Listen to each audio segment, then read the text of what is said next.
जय शिवराय. आंबेगाव तालुक्यातल्या एका अंगणवाडी सेविकेने रेश्मा पारधी यांनी शालेय पोषण आहाराच्या संदर्भामध्ये एक व्हिडिओ सोशल मीडियावर पोस्ट केला आणि त्यांनी सोशल मीडियावर हा व्हिडिओ पोस्ट केला म्हणून त्यांच्यावर निलंबनाची कारवाई करण्यात आली. खरं तर ही निलंबनाची कारवाई निषेधार्ह आहे. चोर सोडून संन्याशाला फाशी देण्याचा हा प्रकार आहे आणि अशी कारवाई करणाऱ्यांनी आधी 11 शिट्ट्या देऊन जे हरभरे, वाटाणे आणि काबुली चणे शिजत नाहीत ना ते आधी खाऊन दाखवावे.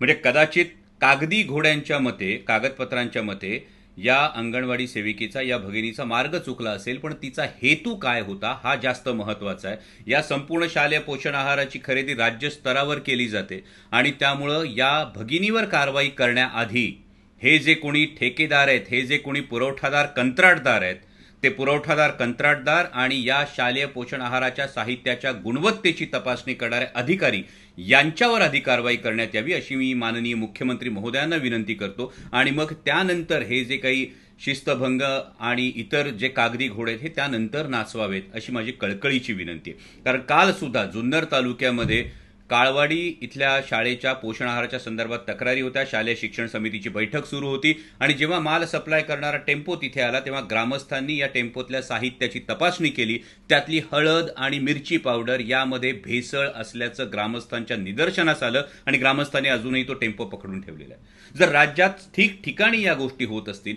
तर नेमकं या भ्रष्टाचाराला कोण पाठीशी घालतंय, याच्यात कुणाचे नेमके हात गुंतलेले आहेत, कुणाचे हितसंबंध गुंतलेले आहेत याची माननीय मुख्यमंत्री महोदयांनी सखोल चौकशी करावी.